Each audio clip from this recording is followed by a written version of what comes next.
Mary Danico. I'm the director of the Weglyn Endowed Chair for Multicultural Studies. And I am super excited to have our very first social justice webinar series with our wonderful friends in the area, starting with my colleague, Dr. Alvaro Huerta, who's a professor in ethnic and women's studies and urban and regional planning. We go way back, I think like 5 years now, right? So, and who is also a member of the Weglyn Advisory Board. And he is going to be doing the wonderful introductions of our esteemed guests. But today we are going to be talking about Latino males, state violence, and healing in the Barrio. One thing I did want to remind folks is that this session is being recorded. And just so you know, if you're uncomfortable with being visible, it's okay if you take your video off. But if you're comfortable, we would love to see your faces. So it's really up to you, whichever way works for you. Just a little bit about the Weglyn Endowment. And the people that you see behind me are Mickey and Walter Weglyn. They are the ones who gifted us this endowment to ensure that our campus remains mindful about social justice work. Largely because of their own biography. Michi is a survivor of the internment camp. She wrote a book based on her own documentation, Years of Infamy, which led to the reject of the Japanese repatriation. Walter was a survivor of the Holocaust, and he became a very famous chemist that made perfume, and he worked for the Perry Como show and was a costume designer. They met in New York and fell in love, and they fell in love with Cal Poly.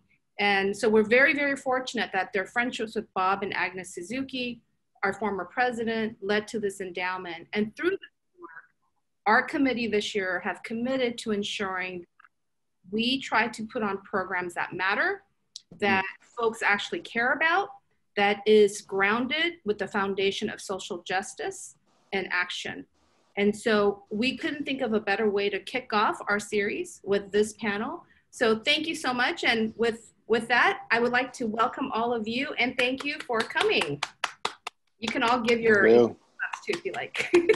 Oh, we do thumbs?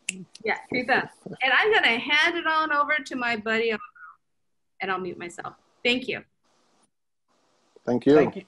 Thank you, Dr. Danico. And I know there's people being on the waiting room, so if Kelly or Dr. Danico can accept them, that'll be fantastic.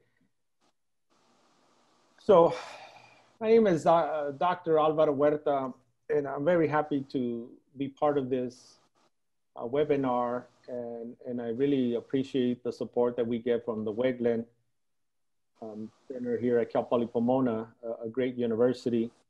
And I'm very happy that Dr. Danico believes in our mission of social justice and looking at different groups, African Americans, Latinos, Asian Americans, Filipinos, and others, so that our voices are represented. So today we're going to talk about Latino males, violence in the Barrio. And we hope to replicate this seminar and focusing on Latinas under the same topic and have a Latina moderator to do the same.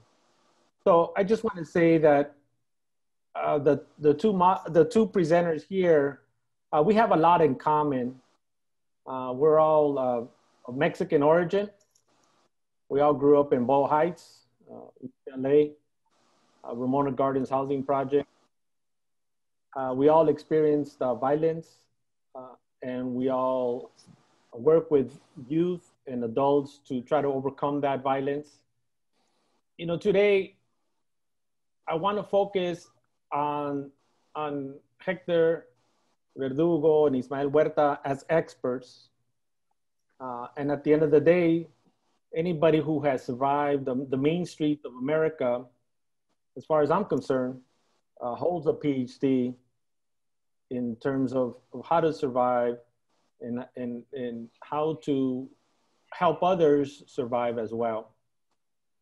So I'll just go one by one and give a brief introduction, and then I'll ask some questions so they can elaborate on their biographies.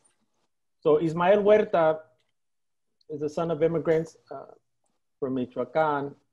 He was born and raised in Ramona Gardens housing projects in East Los Angeles, or Boyle Heights. And for over a decade, he's been working in Santa Barbara, working with youth and their families in terms of dealing with issues of violence and adversities that brown boys and girls face. Hector Verdugo was also born and raised in Ramona Gardens housing projects. I think both of you are General Hospital. White Memorial. What? UCLA. Hector White Memorial. White Memorial? Okay. Boyle Heights. De La Hoya was born in De La Hoya with White Memorial. So Hector Verdugo also was born and raised in Ramona Gardens housing projects.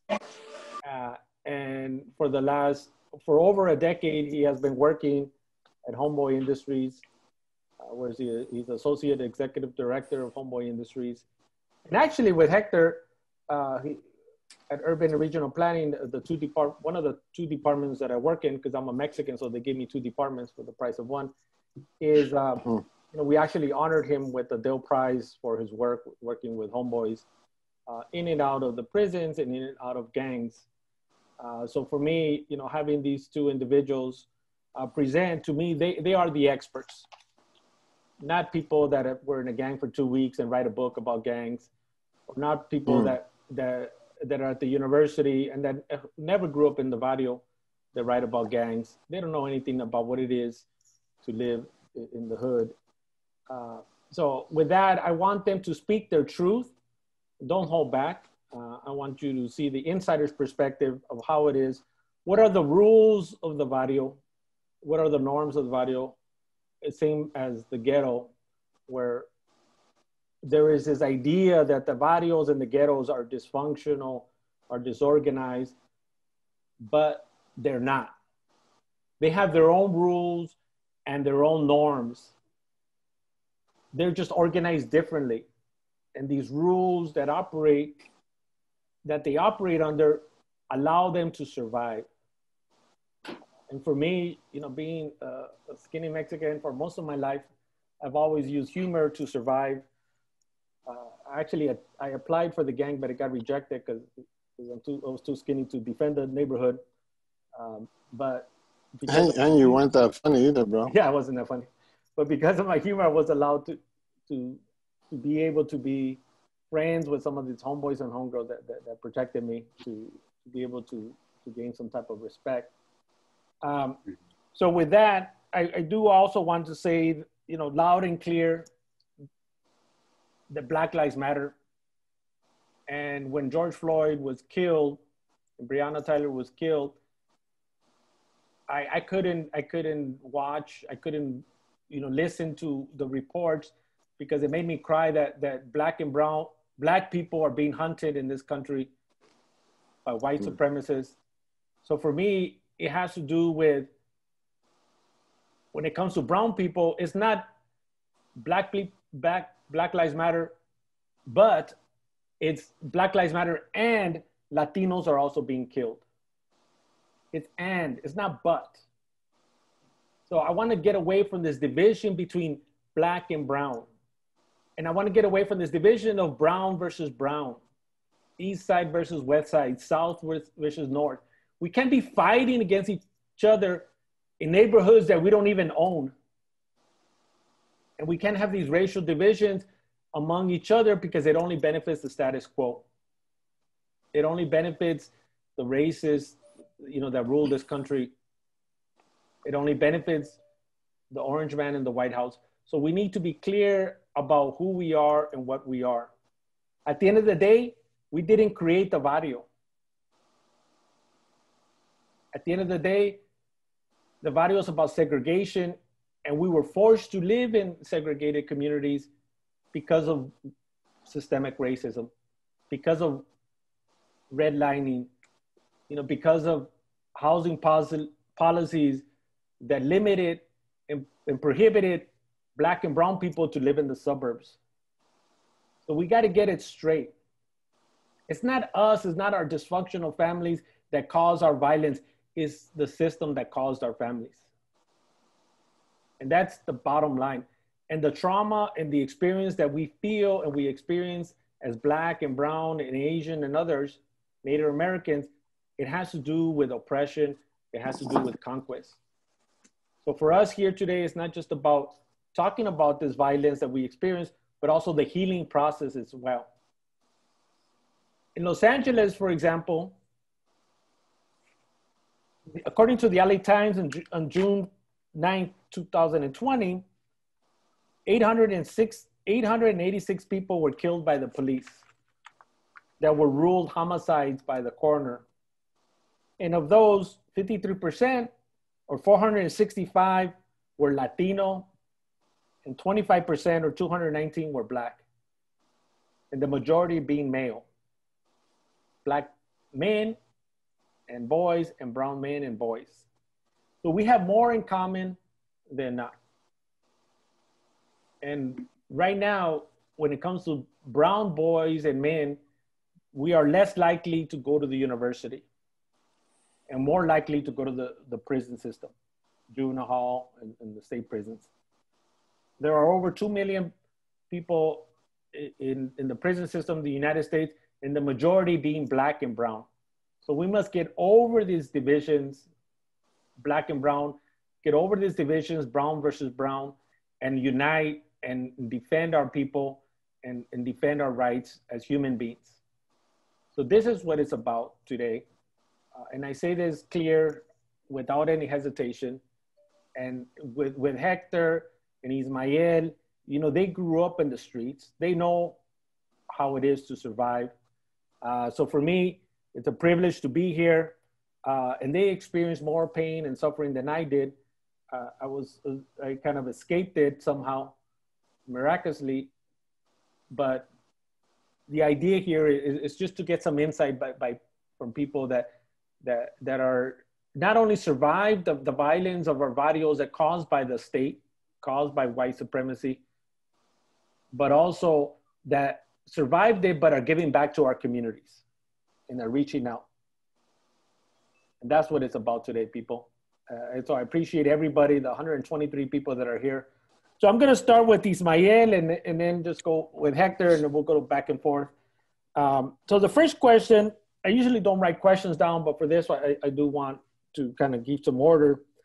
So the first question for Ismael, you know, feel free to talk a little bit about yourself, elaborate a little bit more, and also the work you've been doing for the last 10 years, especially with youth and their parents. And then I'll ask the same question to Hector, focusing on adults. Ismael. Oh, cool. Well, thank you. First, I want to thank all of you for being on, and thank you for hosting us. And it's definitely an honor to share space with Hector and Alvaro and everyone on. I know we have like an hour and something. We can't share too much information because it's like a book, but I'll try to share as best as I can. I'm the youngest of 8 children. Grew up in the projects, and I didn't think growing up in the projects, I didn't think I felt poor. My parents made sure there was food on the table, clothes, you know, on our backs, and a roof over our head. And growing up in the projects for me was a beautiful thing. You know, me and Hector grew up since elementary when Hector had a little feather dude. Hey. Probably one of the best hairdo that ever I've seen before. Hey. But to me, it was, as I got older, I think some of the stuff that I seen as a young kid was considered the norm. And there was a lot of, you know, internal violence, internal fights, and even in a lot of my friends with broken homes and didn't understand that. And I was dealing with and struggling my own, trying to understand where I fit in a family of 8 in a big home. And I don't know if you remember this, Hector. This was in high school. This is one of the projects where Father Greg volunteered. And I want to share this because it's really important, and it kind of sticks with my head because I saw the image of men, not in a positive light, in a negative light, for a very long time. I was hanging out with this couple of homeboys from a different neighborhood, and they got paged. And there was a deal going on, and there was a male, I can't even call this brother Chicano because he's not a Chicano. It was a Hispanic vato in his late 40s. He was driving like a 79 Thunderbird Gold, and he opens a trunk. And when I saw he opened up the trunk, there was like a rag and there was a bunch of guns. And here's this man that looks like can be related to me selling guns to young Chicanitos. And I was tripping out on that. And I didn't understand that at first. I was looking around, and then that man was looking at me, looking all trippy, and eventually took off. Don't remember if the guns were bought or not, but that was what blew me away. It was a sheriff from Orange County that was selling guns to homeboys in East LA, and that was gente. And that just blew me away. So I just have vivid imageries of certain men that did a lot of negative when I was a little youngster. And so that really, like, it felt like it was yesterday, you know, just sharing it gave me the chills because I just didn't understand that. And so when those things were happening, you know, at a young age, I think at 17, I became very numb to death. You know, we even talked about our funeral because we're losing childhood friends. And we lost a really good friend, Eddie, we call him Puppet, that was shot by a cop, you know, and that hit really hard because it was my neighbor for a long time. So things like that just really hit home. And I remember telling myself, you know, if I make it to adulthood, you know, because we all talk about our death at a young age, but if I make it to adulthood, I'm gonna dedicate my life to serving young folks. And man, I get the chills even saying it right now, bro. You know, and I made it. You know what I mean? But there's a price that comes with it because when you're working with young folks, you think it's easy, but it's really not because you're opening up a lot of wounds. And so their triggers are my triggers. You know, their reflections of what they're going through reflects on what I'm going through or what I've gone through. And so I realized that there's a lot of trauma in the space that I'm working at. And to heal that trauma, I have to focus on myself. And so that was really a test. I felt my students were my teachers. I've been working for the district for about 12 years now, being in February.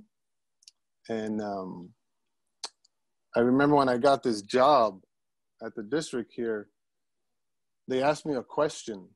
And I said, you know, Ismael, there's like 50 people applying for this job.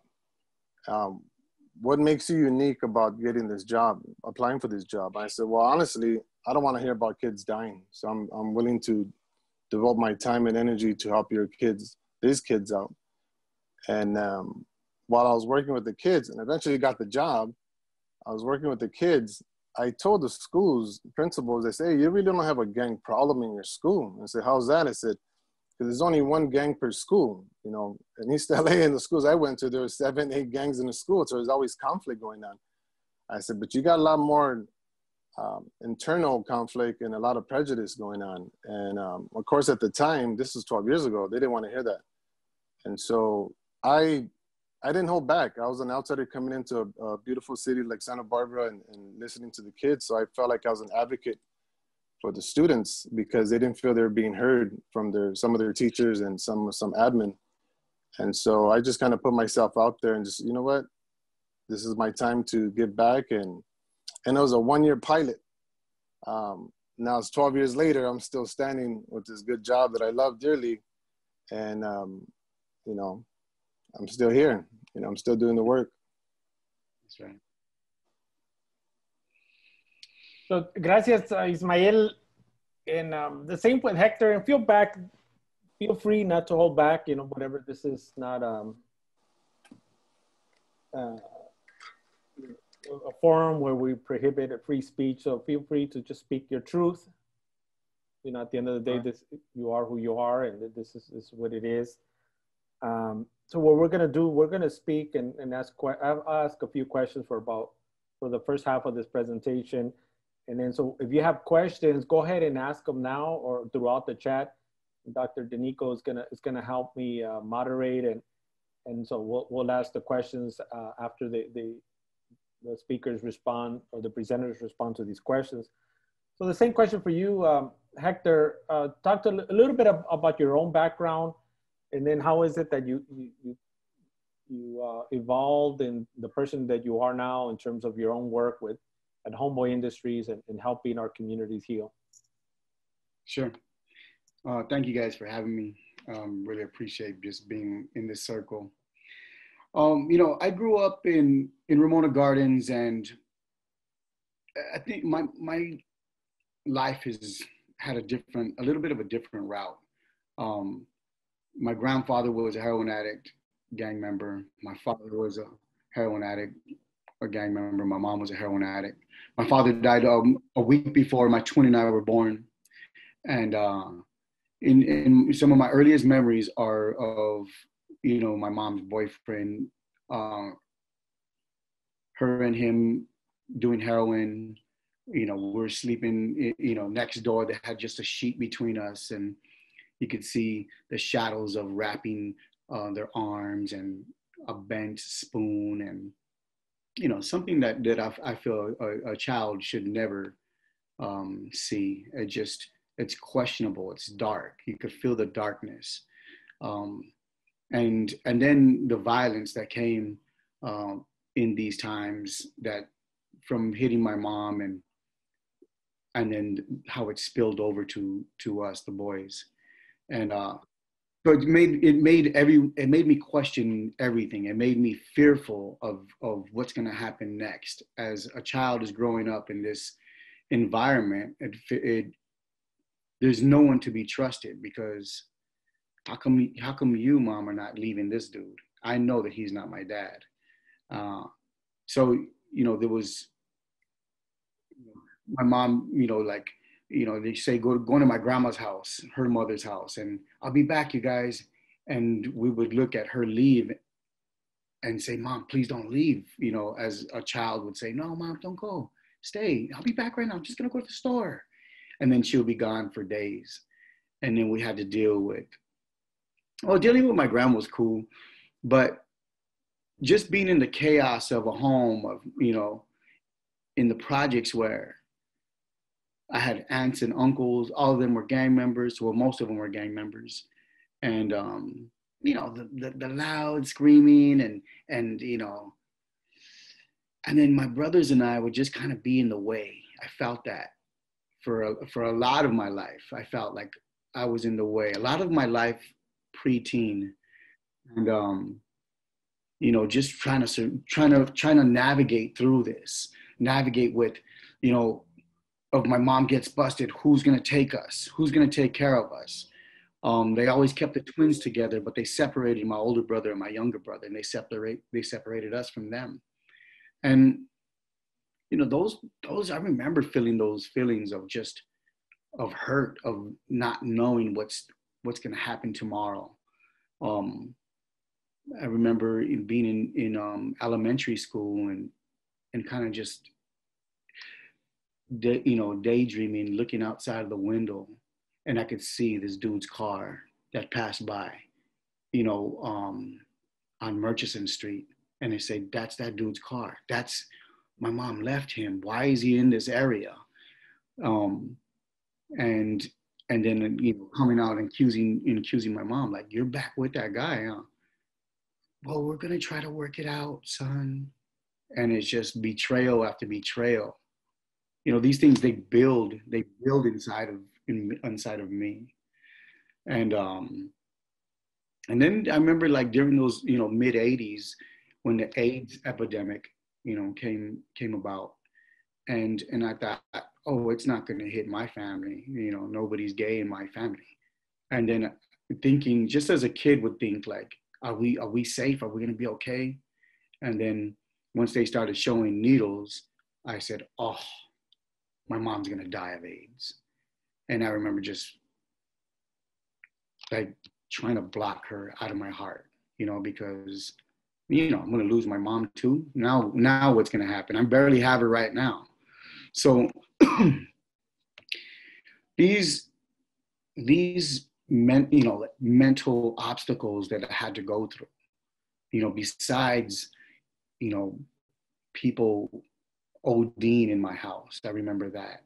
I remember the mechanic getting killed right outside of my house, and watching the blood go down the pathway, and the señoras trying to clean it up and watching it, coagulate and all. Like, this is a child looking and dealing with all this stuff right in front of him. And I think about this now because, because these are things that I need to heal from. So as I got older, once I got into junior high school, and let me say this, the violence from us getting our butts kicked by men who were with my mom, that violence it transfers down to my older brother. My older brother used to beat us up because he was left with us at times, because this time my mom got her own place in the projects. And then finally, like, I don't know what age I was, maybe 12 or 13. I remember getting hit by my brother. And then I finally just said, I'm done. I'm done with this. And I said, like, I don't know what possessed me to just hit him as hard as I could in his face. And I did. Bah! And I ran. I ran out my pad in the projects, ran out the projects, ran to Lincoln Park, and went up a tree that I used to love to climb, and stood up there until nighttime. And I was like, oh shit, now what do I do? I wasn't gonna go home, so I just decided I'm gonna just walk. And I remember staying at this place in Rose Hill projects. I had met these kids from Rose Hills. Actually, I had a girlfriend there, and I stayed with her until she had to go inside. And then I went down into the projects, and I knew some of them. Actually, Milo and I were good friends with a lot of the guys. And they said, come and stay at my pad, dog, don't trip. And I stood there for a while. And anyways, I went on a good one right now. My life had a crazy route. By the time I was in 8th grade, I was already being prepped for juvenile hall by my homeboys. I was already jumped into a gang. And being prepped by juvenile hall was, once you get jumped in a gang, I'm going to surround myself in violence. This is the way it's going to be. And I don't know how to fight, but I'm going to fight. I'm going to just throw these bad boys and see where they land. And juvenile hall was a rites of passage for a lot of us. And I remember, as a matter of fact, your guys' neighbor, Sniper, he roughed me up a couple times just to make sure that I was ready for juvenile hall, to prep me so that when I go in there, I was going to fight big guys and not to be afraid. And again, I think about this child going, I would never want that for my child. I would never, first off I don't want my son ever fighting. That's a horrible feeling, unless he's in a boxing ring and he's learning how to fight. But these are the things that a lot of us have to deal with, and me specifically, that I had to deal with. And from juvenile hall to really just surviving on your own. I started drug dealing really at a certain age. By the time I was 17, I was drug dealing at a really pretty high level compared to nickels and dimes when I started as a kid, and then crack. And then next thing you know, I started dealing with some heavy weight. And then that heavy weight gave me freedom. I remember that. I love that. I love the freedom of, now I don't need nobody. Now I don't need no aunts that are gonna get pissed at me because they're having issues. I don't need no one, saying, I can't buy that for you. Or I could buy my own stuff, like I didn't need nobody. There was a certain freedom that my twin and I had. We had our own apartments. We lived next to each other. We had our own cars. We had our own ways of besides, regular fights, to protect ourselves with other decent weapons that we, started to use. And then I remember being prepped for prison. I was 17 years old, and my homeboy Ivy, Poison Ivy, he pulled me aside and said, "Hey, Cuate, get ready. You're gonna be going to prison." And I was like, I don't know. I thought I started getting a real big ego, and I had money, And I was like, I don't know. I don't think they're going to be able to catch me on this one. He goes, sit down. I need to talk to you. Like, you're going to prison, dog. And this is what you need to do when you get there. And he prepped me for prison. And I listened. And it was interesting to hear about every California prison and every yard. There will be one of my homeboys in that yard. And I was proud of that. And when I went to prison, there was my homeboys, my family, my homeboys. I remember my homeboy Paul Hoguin, when he saw me in Donovan State Prison, he looked at me. He says, "Ah, oh, twin." He said, "Ah, oh, Cuate." He says, "I want to cry." When I was 18 years old, he goes, "I want to cry." And I looked at him like, what are you doing? You know, like I got mad at him, like, hey, I'm here. What, am I not supposed to be here? And I got a little angry with him, but when I look back at it, I would have, and if it was the other way around, I would have cried too. I would have wanted to cry to see another kid come back into this place where he's probably been in the joint multiple times, as most of our people do. So when I finally, I lived this life. By the time I was about 25, 26, I had been through so much. I had a lot of money. I still had a decent amount of money, and my life was, I had beaten some really, really heavy cases that were going to keep me in prison for the rest of my life. And then I finally just looked back and I said, what am I going to do? I beat this case. I have money. I know how to make money. I'm going to be in this case again. And this repeats itself. This violence will come back, and I will defend myself viciously. And I will be back in prison. And this doesn't make sense. So then it got me to reflect. What happened to me? And then you started thinking about that child's guidance, the love. What happened to love? What happened to nourishment? And then I just didn't have no answers until I had a friend of Solomon, Richard Casanera. I became a friend of him. And we were just talking on the phone one day, and he said, "Why don't you go to Homeboy Industries?" And he's from Oxnard. I was like, "What do you know about Homeboy Industries, dog? That's my backyard." Solomon is my brother. Ismael is my brother too. Yeah, and anyways, so then I came to Homeboy Industries, and I seen Father Greg, which I met when I was a child in juvenile hall, and it was like, "Oh, Father Greg, do you remember me? Yeah, I'm one of the twins from Hazard, from Ramona Gardens." And he was like, "Where have you been, my son?" And he, "Of course I remember you." And I found out he'd be bullshitting, because he says that to everybody. He's like, "Who's that guy?"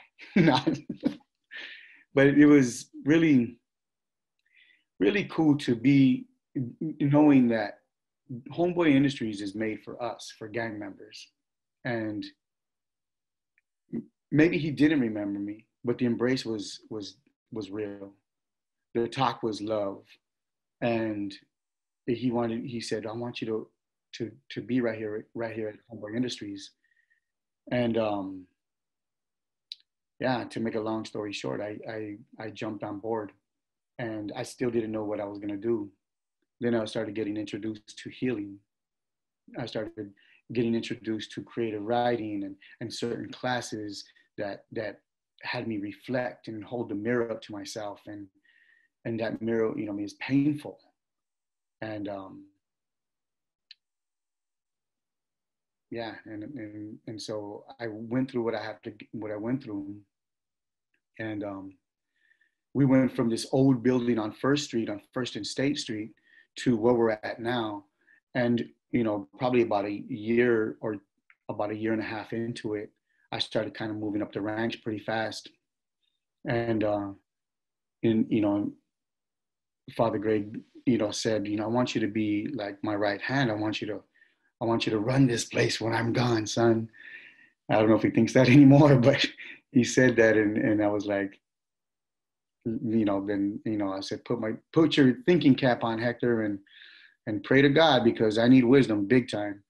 And so it's an honor to be a part of Homeboy Industries, and it's an honor to work hand in hand with brothers and sisters that have gone through a lot of the things that I have gone through, and that we can heal together and become, I don't, G wouldn't agree with me on this, but I feel like I'm becoming a better human being to my brothers and my sisters that surround me, and I'm not passing on the curses of generations to my sons. And I'll leave it right there, and we'll get into some more stuff, I'm sure. Gracias. Hector, and everybody, feel free to cry. This is an open space. Hey, Alvaro, can I add to that? I think it's important. No, definitely. Yeah, I was gonna just follow up with that. So go ahead and yeah, I want to open it more like a dialogue back and forth. So Ismael, go ahead. Yeah, with Homeboy Industry, I do definitely want to acknowledge Homeboys has been a big pivotal part of my work. I have taken, I don't know how many students. I think at a meeting one time, they're like, "Oh, there's that guy. There's that homeboy that brings all these kids." I think I brought like 200 and something students in a year to Homeboys. I love and I was like, yeah, I feel like I work there, but I don't get a paycheck, but I just get recognized, and I appreciate the work that they do. And it just, to me, it's an honor, because I tell students, I say, I'm going to share a little bit about your future. So we're going to go to Homeboys and speak to some people that actually can open you up in a beautiful way. And you're going to hear some stories that are going to touch you. And then we had the opportunity when Hector, I think the last time I was at Homeboys, Hector spoke to my students. And some students have told Hector, I'm going to system. I'm going to get locked up. That's what I want to do. And Hector will share some truth with them. And unfortunately, that kid did get locked up. And then he sees me at camp, and I go visit camp over here in Los Piratos for about a couple of years now, and he's there. And he tells me, I still remember Hector telling me that story, and I don't want to be here no more, Ismael. I think I had to experience it myself. And I think it's a beautiful collaboration when my work can coincide with Homeboy Industry and the people at Homeboys and the homegirls there. It's definitely been an honor to collaborate with them. And I think it's part of my job to bridge that, because there's beautiful stories there. It's a room full of people with Ph.D s from the neighborhood that you can't get this in a book, So it's been tremendous an honor to still have this collaboration. And I see Father Greg one time, and he recognized me from afar, and he said, "Ismael, what's up, brother?" I'm like, "Hey, what up, bro?" So it's a beautiful thing to be part of that. So I just want to add that to this plática. Hey, Ismael, one of the students were asking where you work. I don't think they heard exactly where you work and what camp you're at. I work for the Santa Barbara Unified School District up in Santa Barbara. I'm the lead youth outreach worker. My main focus is to, when I was hired specifically, was to focus on youth violence. In 2007, a young man was killed by another young man on State Street at 1:30 afternoon. And at the time, I was a student at UCSB. And when I heard about that death, this young kid named Nacho, it hit me, as an adult. It hurt because I'm no longer that kid, and I wasn't numb anymore. I opened up my corazon, and even sharing this right now, I get the chills even bringing it up. I remember telling a good friend of mine, say, "Man, there needs to be work done here." But I wasn't planning to stay in Santa Barbara. I was planning to go back home. My goal was to work in Eastlake Juvenile Hall. I had a job interview there, and I took this job. I was a one-year pilot, and I've been here with the district 12 years in February. Total, I've been here 15 years, still here. And I wear chanclas now, by the way, because Santa Barbara does that to you. It's a beautiful weather, man. Oh, yeah. What's up? Well, you got to wear the white socks up to your knees. You guys should read some of the comments. I mean, it's interesting. Some of the participants, said rest in power, Nacho, and people were saying with socks. So I think people are with you. It's unfortunate that in this format, you can't really see the chat, but they're interacting with you and are very thankful for all of you sharing your story. So when you get a chime, I'll try to save this so you can see some of the stuff that people are saying. Yeah, definitely. They could be saved. This is like the WWE. Dr. Denico and I were tag teaming here for the Lucha Libre. Hector has a powerful story. He's an open book, and I'm working with him now to write his biography. And I think Ismael should do likewise, and I'll work with him equally, especially since he's my brother. I get 20% on both. Business is business, people. And I think it's important that these stories are told, and they're honest and they're from the heart. And there's no competition here. There's no like, oh, you did this, or I had it worse. There's nothing good about experiencing violence. There's nothing romantic about being abandoned. There's nothing romantic about inflicting pain on others, especially when those others look like you. So I think that's important to know. So I think the fact that they're opening up, they're doing it for us and for our youth, especially especially our males that are in trouble today. So I wanted to ask, I'm gonna change the order here. Ask Hector first, and then Ismael, the importance of trust in the barrio. I mean, why is trust so important, especially in the type of work that you do? And then when that trust is violated, what does that do with your relationship with the people? In terms of you working with them, and then when trust is violated among themselves. So I'll start with Hector and then go with Ismael. Sure. So trust in the barrio is, how could I say? You can act like, your homies are your homies, and there's friends and then there's homeboys. You can trust certain amount, but when you grow up the way we grew up, in my opinion, is you really don't trust nobody. You really you pay attention to the only one that I trust fully is my twin brother. Everybody else, from your clique, it just keeps going from your clique. Your clique is the brothers that you kind of grew up with. They're in your generation.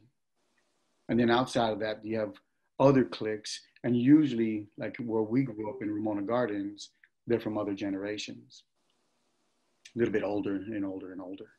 And I could say that I know a lot of my older homeboys. I grew up with a lot of my older homeboys, from me being, you guys wouldn't understand this, but like a TL, Tiny Locos, Condors, Dukes, Night Owls, Jokers, and it just gets older and older. And when you were born and raised in Ramona Gardens, you know all the generations. So, and they know you, especially my twin brother and I, because we had family from the neighborhood, we're the twins. So, as a child, they used to wake us up in the middle of the night to go pop blocking in front of all these cholos and stuff,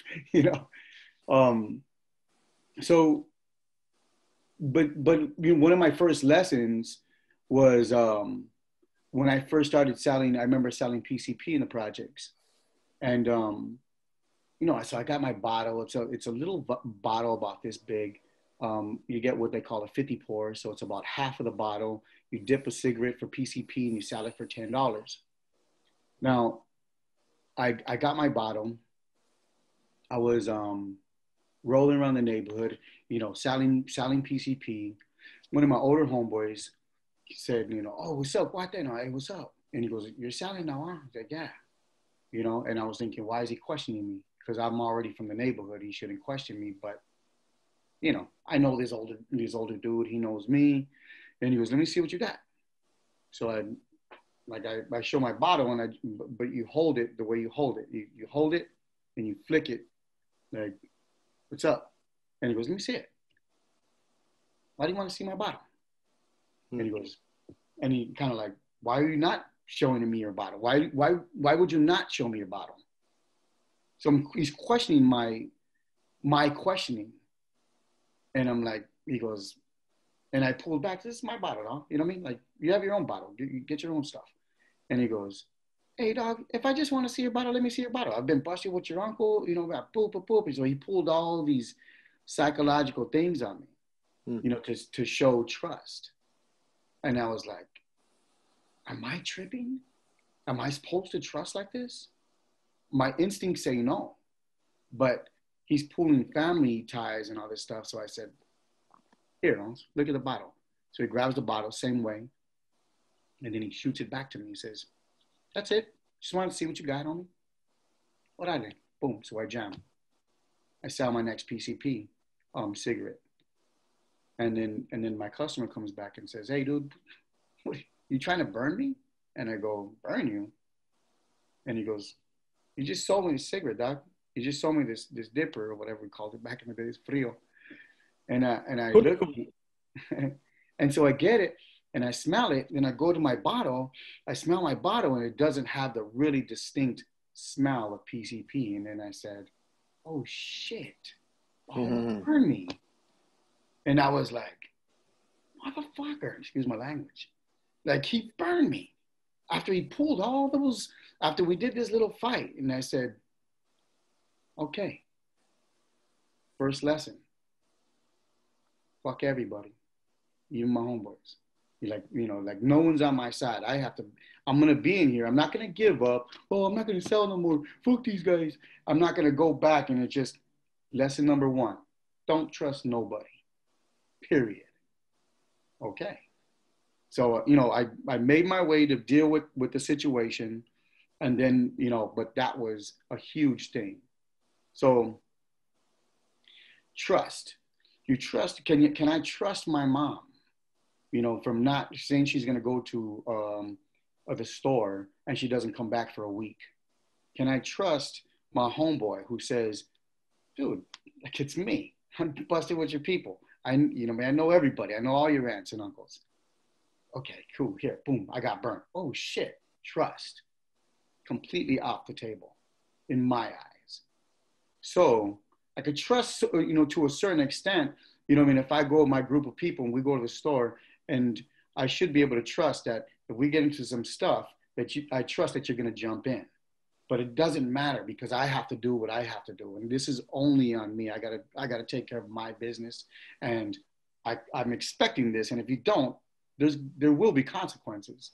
So that's trust on the street side. When you get trust in Homeboy Industries, I've got to deal with me coming in to Homeboy Industries who knows that I don't trust nobody. How can I trust you to help me? And the only way that that's going to happen is if I stick with you and I walk with you through this process as best as I can. And I have to ask for wisdom every day when I come in, that the relationship is built, and it's built on trust. Whether you're brown, whether you're black, whether you're from my enemy's barrio, because you probably did your make on me and you know where I grew up at, and you probably think, and I get this all the time, oh, it's because I'm from this and that. Mm-hmm. And you have to stick to, absolutely not. I could give two shits about that. You know, my thing is to walk with you through this process. And if you want it, let's walk together. And if you don't want it, then you're gonna prove that you don't want it by not allowing yourself. And then you're gonna go back to the same shit you just came from. So you made the choice to come over here. Please, let's walk together through this. And then you will give me your experiences and I'll give you mine. And you will say, oh shit, like, we're together in this. Excuse my language, you guys. It's a little rough. So, but you know, this is where, yeah. There's nothing to excuse. I mean, at the end of the day, we're all adults here. And, get it. And if you would try to use language that's not from the streets, then we shouldn't be having this conversation. So you should just delete or exit this conversation. I believe in free speech, and I believe that people should speak from where they come from, their experience. At the end of the day, violence is violence. If we have kids in the border that are being put in cages, and this language is nothing compared to what's happening in our country. Hey, Alvaro, a lot of the folks on the chat wanted us to ask this one question from Andrea. And what she's asking is, how do you all deal with the politics with working with gang-affiliated youth, especially when you're working with opposing rivals?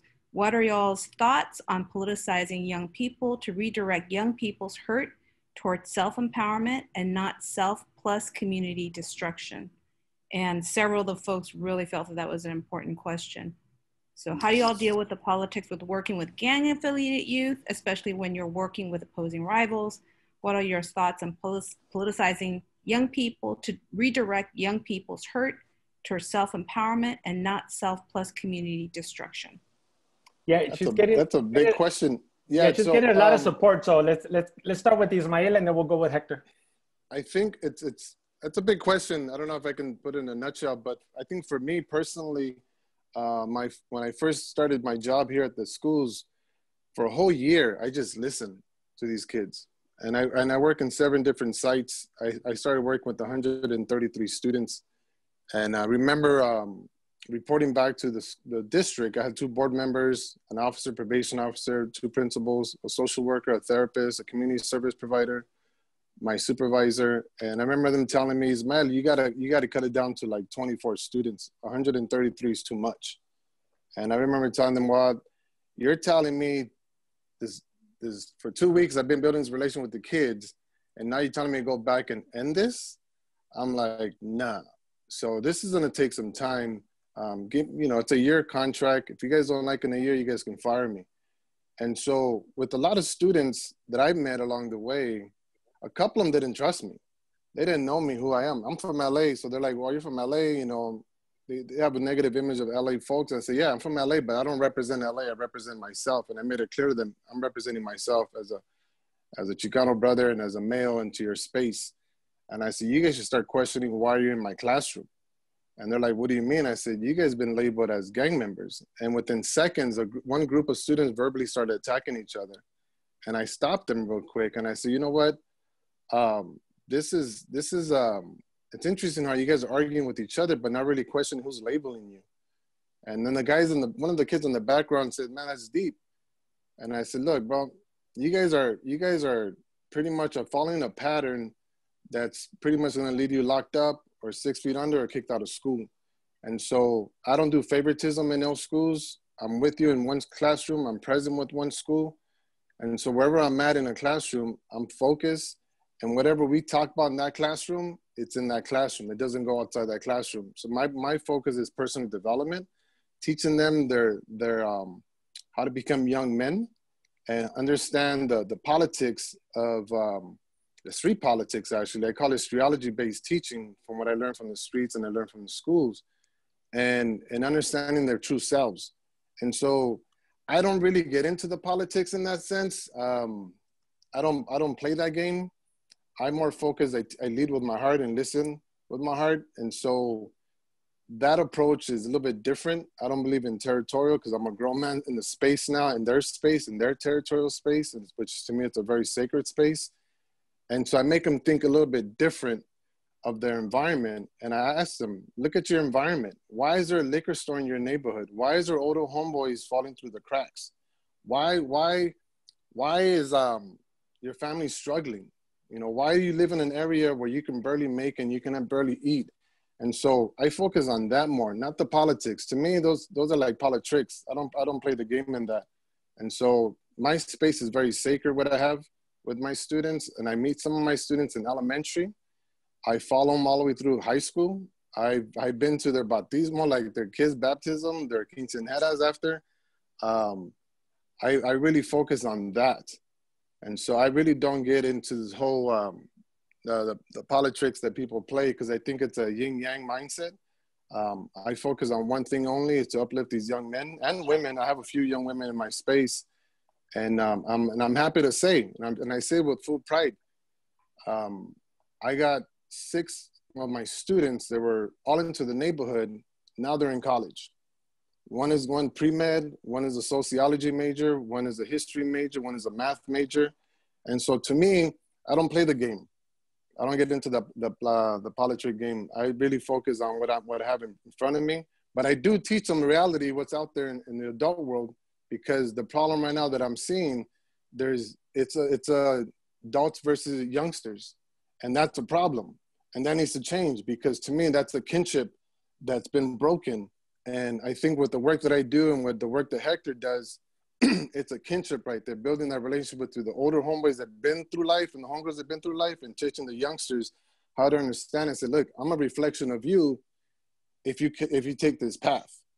And so I'm giving you some food for thought to open your corazón and your mind and understand your barrio. This is not the way you're supposed to be. You need to change the system and be a role model in your community.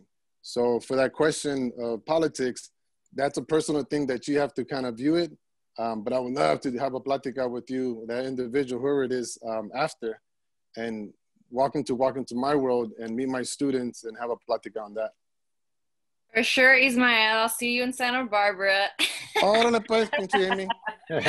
Yeah, I know. 6 in the morning, girl. 6 in the morning. I know. Hiking. But the thing that, well, thank you for like answering part of the question. But the reason why I was asking all that was because, you know, like I work with, I'm also in Santa Barbara with Ismael, but I work on the other side of town, you know, so it's like interesting to see how, you know, even if we have a certain political consciousness around rivalry between, and you know, in this case in Santa Barbara, like brown on brown rival gangs or whatever, like it's a real reality for them, right? And so it's like, you know, for you, man, I know you and I have talked about this, about like, yeah, you know, in your space, you let them know what's up, and you let them know that straight off the bat, you're not going to engage in the politics, the gang politics in the community, because you're just trying to help them see something different for themselves.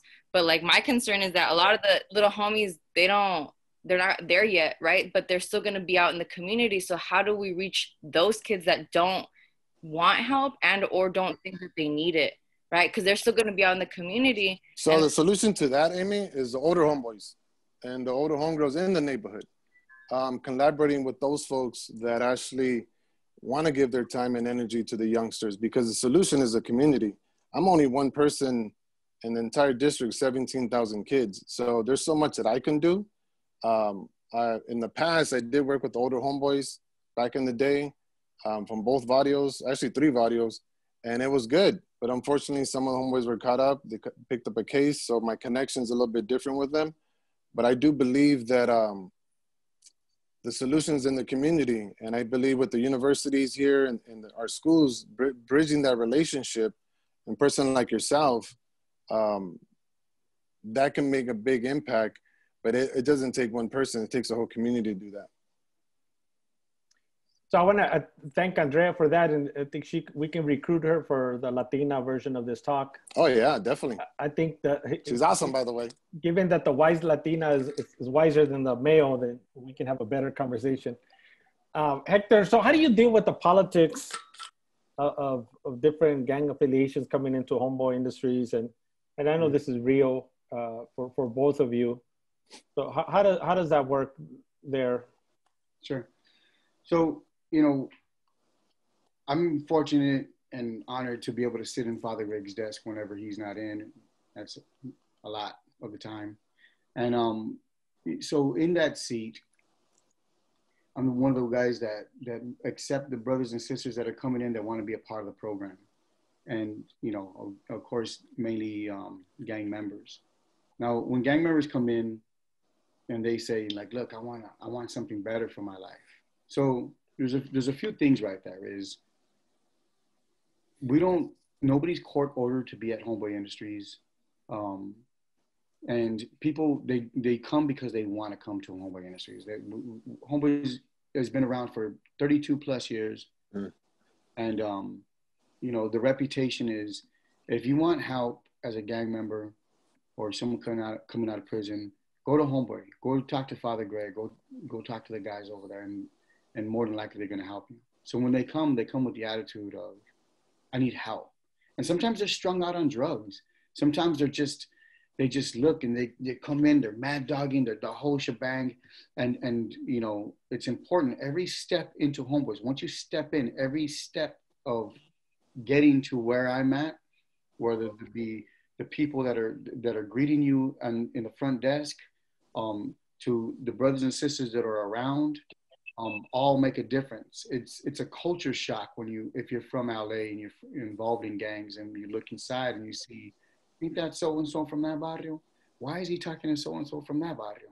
Why is this Chicano talking to this black, embracing, hugging? And it's kind of like, okay, what is going on here? So that's before you even come into, you know, Father Greg's office. And then when we have the conversation and you're saying, look, my life is in shambles. My life sucks. And we just start opening up certain the conversation, you know, and a gang member says, I want to be right here. And I said, well, what neighborhood are we from? And they would say it, and I would say, we have all your enemies right here. Bing, bam, boom, boom. And then I go, is that cool with you? And then there's a few, you know, there's a couple of answers to that. One of them is, oh, I don't give a shit who's here. You know, like I don't play that. Feed, man. Come on in, brother. Or it's, you know, hey, dog, as long as they don't tell me nothing, I'm not going to tell them nothing. And that's pretty much the ages as you get younger and younger, you know. Oh, yeah, all right, well, cool. As long as you don't, you know, we don't play that gang stuff here, bro. You know what I mean? And if you could keep your hands to yourself and play well with others, that's Father Greg's sayings, then we'd be happy to have you here. And then, you know, so then that will, and that's part of the plan is where you know, two bakers, two gang members side by side, rolling up bread, you know, you're kind of forced to so what's up, dog? You know what I mean? Like you're forced to create relationship, and it's all about relationship at Homeboy. Now, once in a while, you know, I have to pay attention to what gangs are in Homeboys, and how many of those gang members are from the same gang. Because there's a tendency of, if I start getting more of my homeboys, I start to put my chest up a little more. So I have to pay attention to that number. And I've been there where, you know, one gang has gotten too deep, and I have to make sure, like, you know, I have to start separating on a, you know, I need to get this guy and put him in the bakery. I need to get that guy, put him in City Hall, and move things around before it starts getting too rough, I guess you could say, you know. So, you know, these are how I deal with some of the gang politics.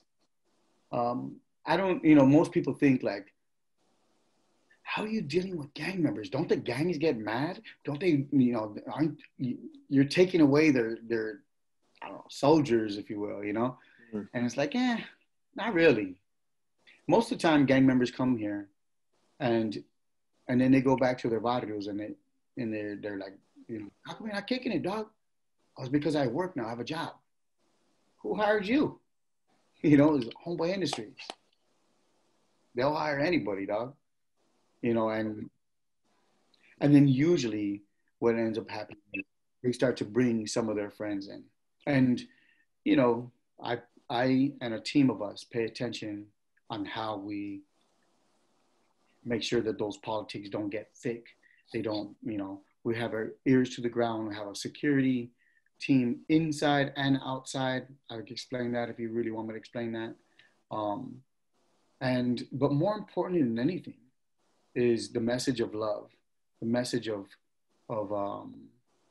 kinship and of peace that we all are a part of, and that we all step in.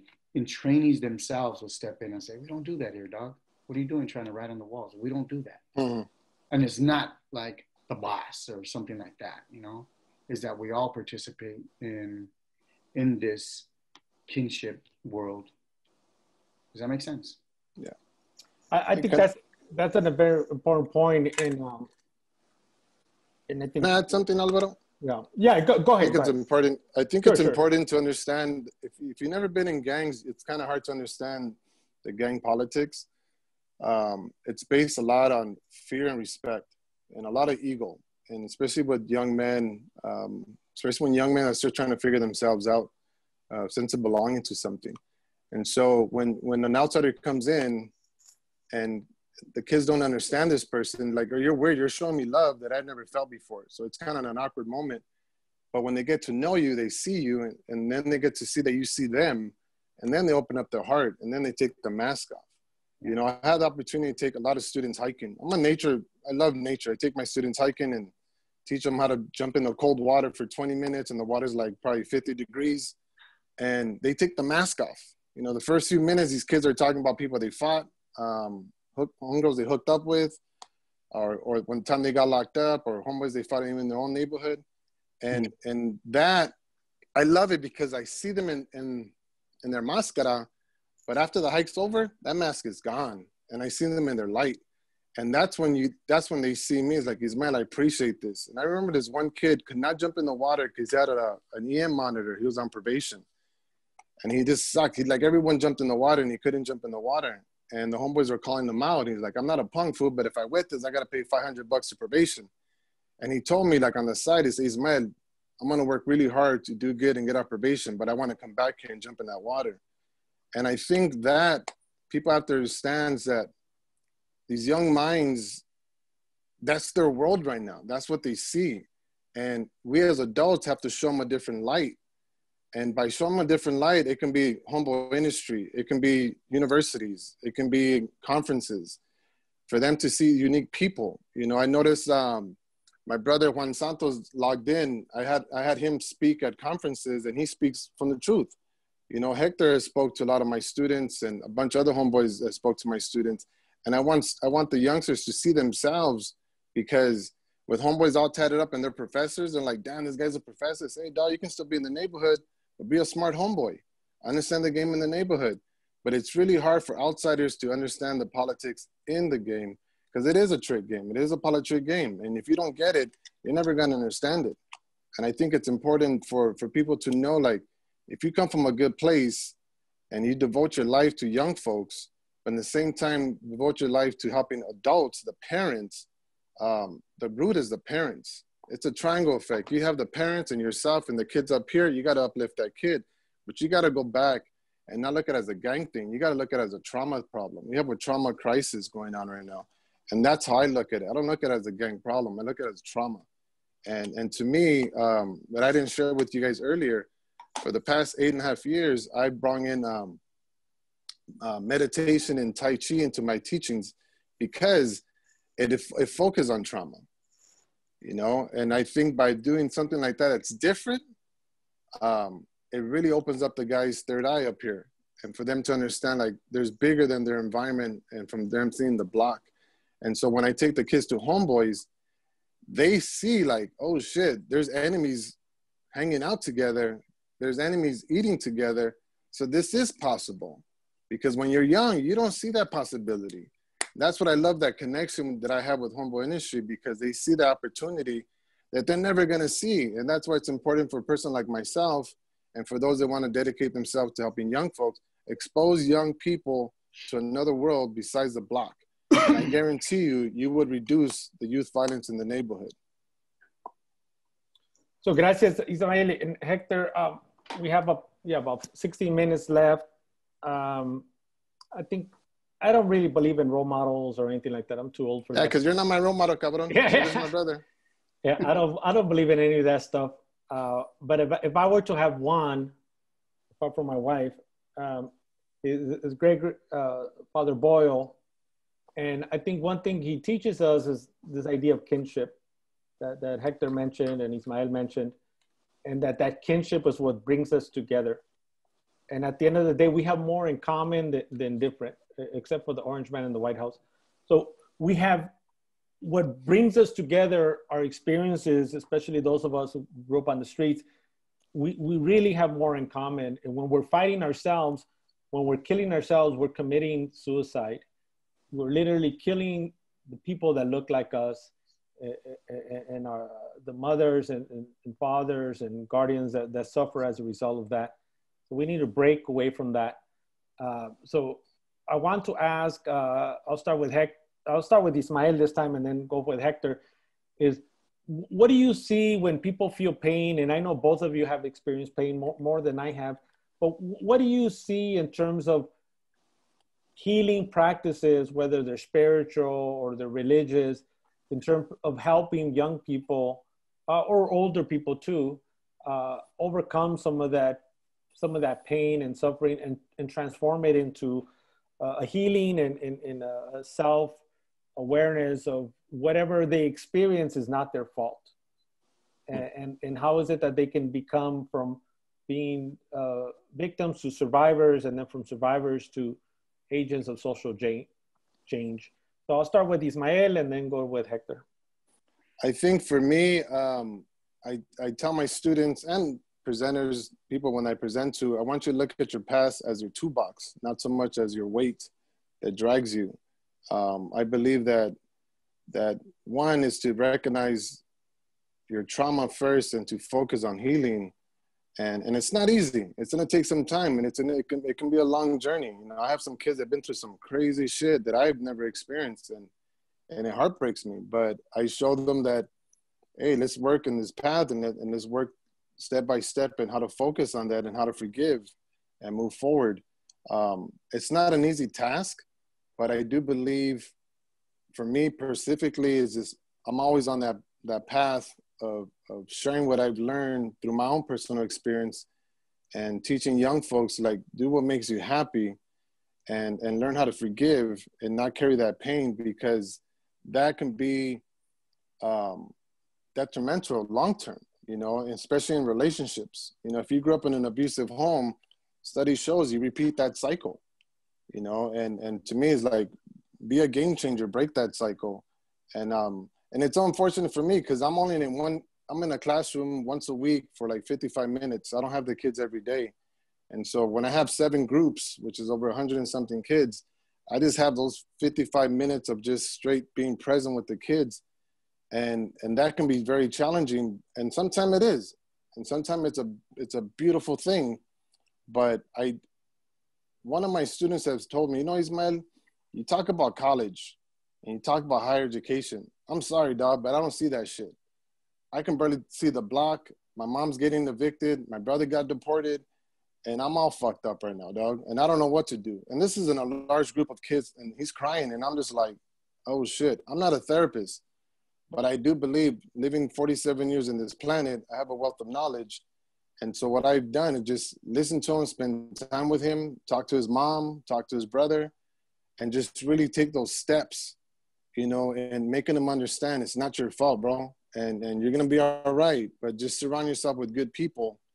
And if it's not those around you, then make some other friends and hopefully you find some adults that can guide you along the way, including myself.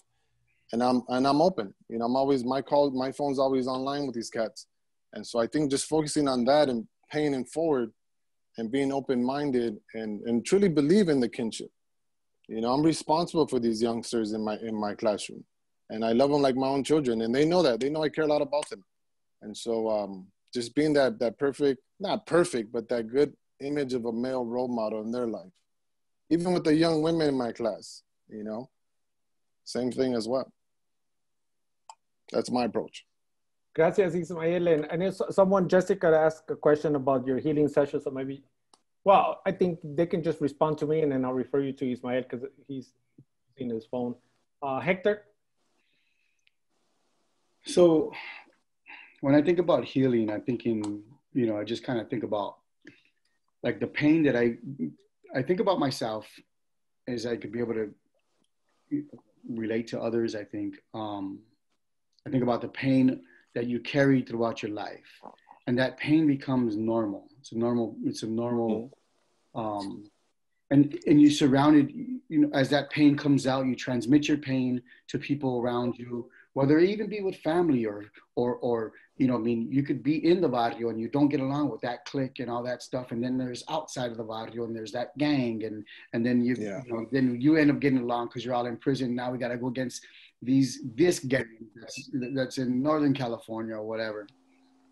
So that it's like a normal type of thing to carry. You get used to carrying that pain until your spirit, however that God does this, till your spirit starts to call and says, I want something different.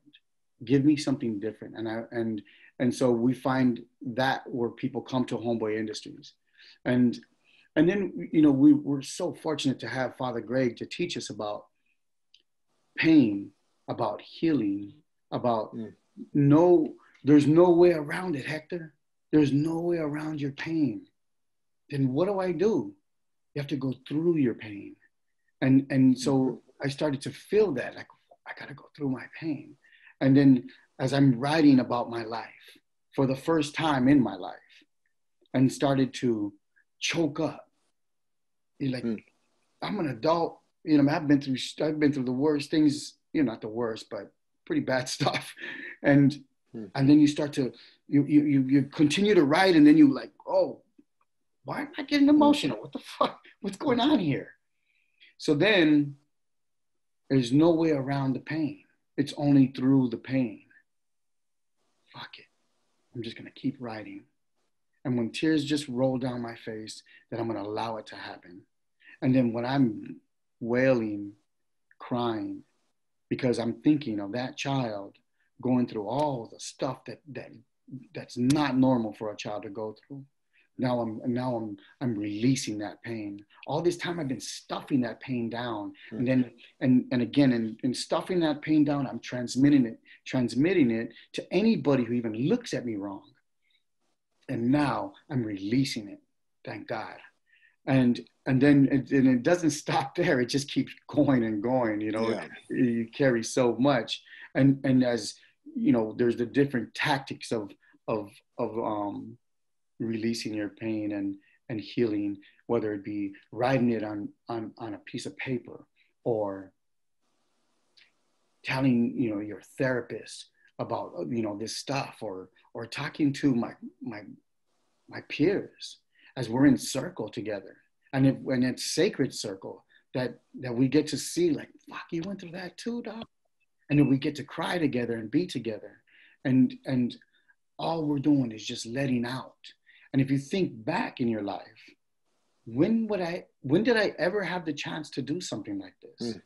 You know, like in juvenile hall, maybe I'll let out a cry. I can't remember, but I'm not trying to act like a tough guy.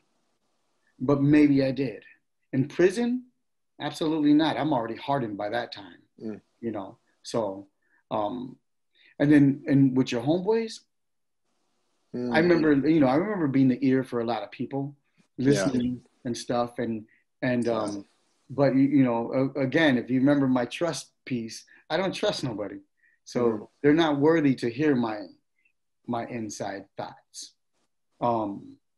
So finally, we get to a place where it's sacred enough to allow your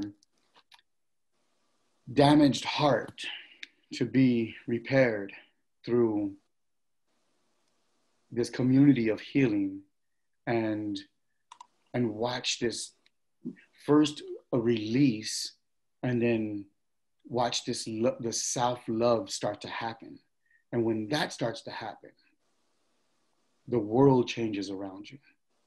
You know, you'll see it immediately with whoever is inside your home. Your home might even leave you because they can't handle it.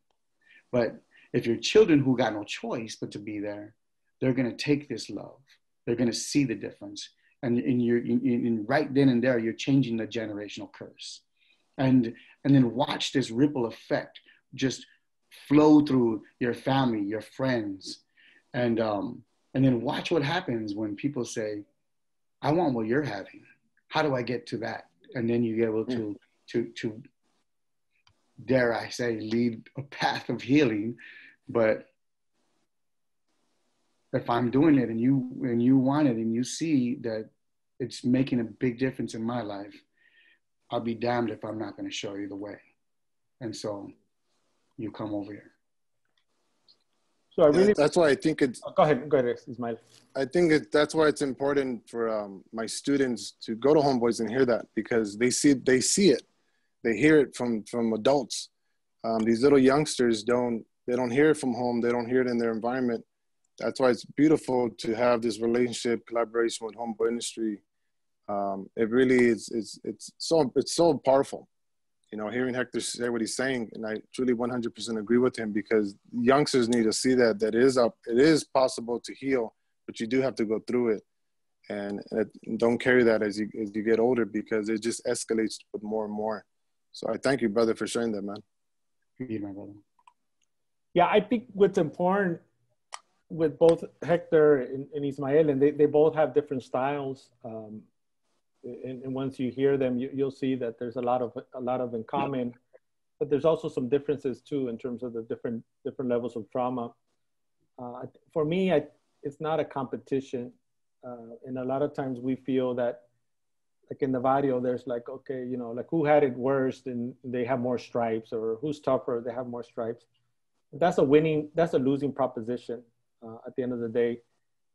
And if you do open up and if you do cry in the Barrio, that's a sign of weakness. And then people that will take advantage of that will prey on you.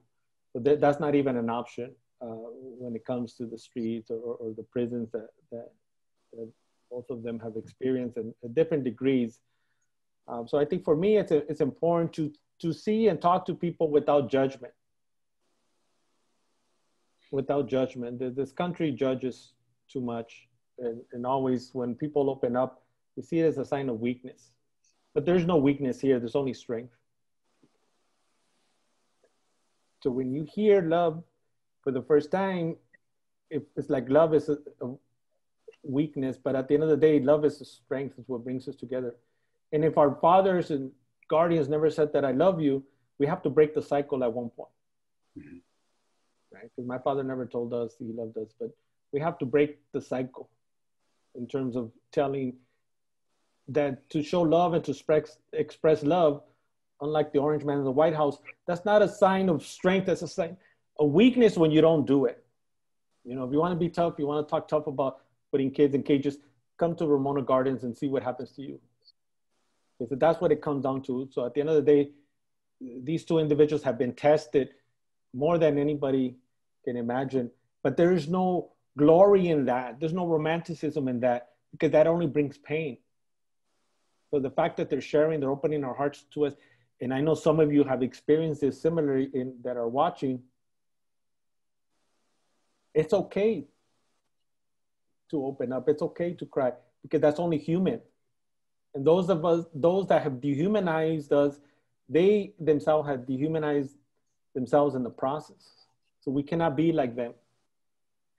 When we start fighting for neighborhoods that we don't even own, you know, who are we? Who's winning and who's losing? There's west side, south side, east side, south side, north side. It's a losing proposition for us, Black and brown people. We need to get away from that and go back to this kinship that Father Boyle talks about. And at the end of the day, we have more in common than we have in difference. And so to me, when I hear Hector speak and Ismael speak, you know, they're speaking from the heart. They're not here because of any other reason, because I asked them to, and because they want to share their stories so that others that are experiencing that or went through that, they can relate to that, but also can share it. And also because at the end of the day, when you're in the neighborhood, there's rules and there's conduct.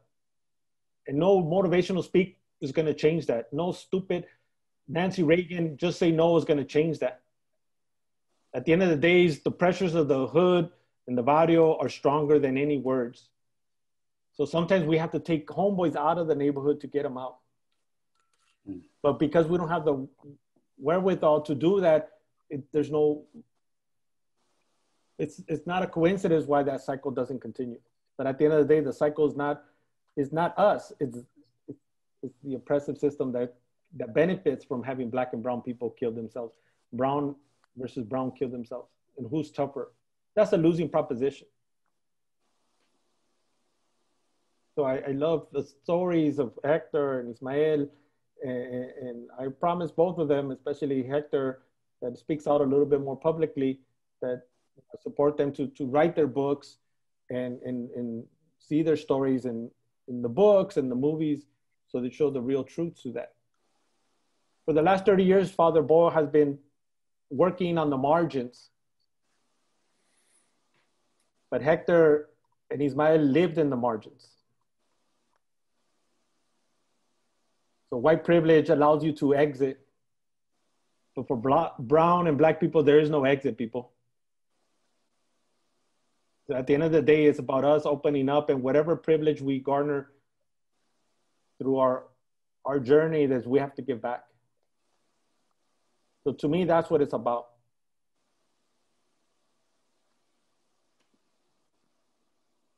So for me, that's what it's about. You know, I grew up in the hood. I grew up in the big hazard housing project, but I was never in the gang, and I never claimed to be in the gang.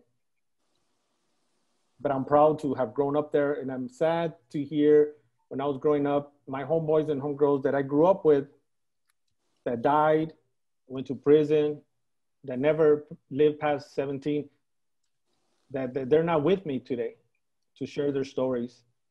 The homeboys and homegirls that Hector and Ismael grew up with, they're not here with us. But to me, I see when I go to meetings and they talk about there's no heroes in the Latino community, it's like, speak for yourself.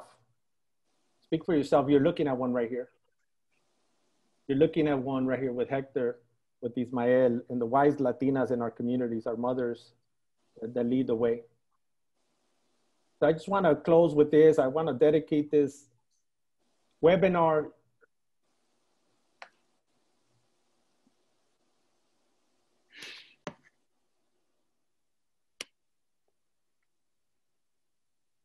to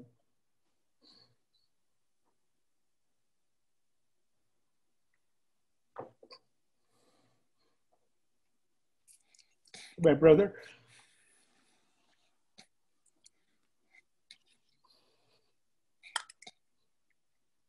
Ismael Huerta,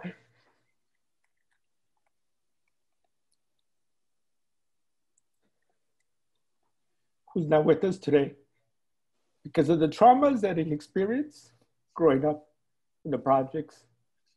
So to me, it doesn't matter. I received the best degrees in the world, UCLA, UC Berkeley, at the highest levels.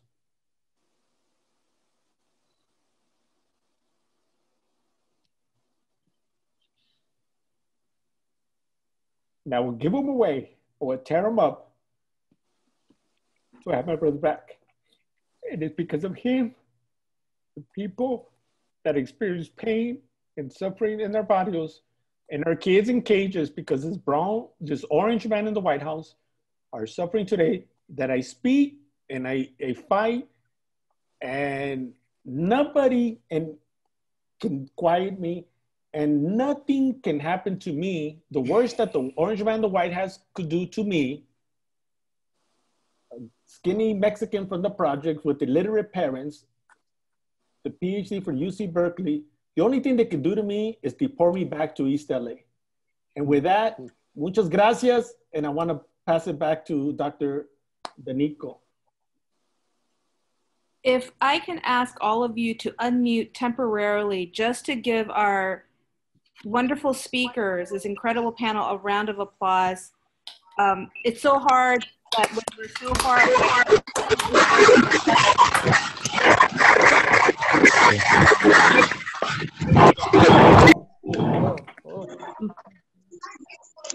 Yeah, I mean, I think it's so hard when we have this virtual reality to kind of, see people's faces as you're speaking, but all of you really touched the attendees today. You really connected.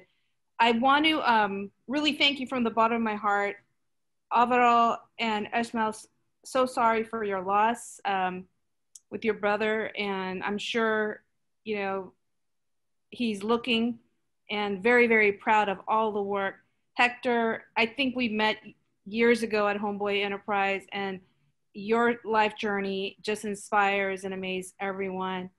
I think this was a wonderful way to start our social justice series.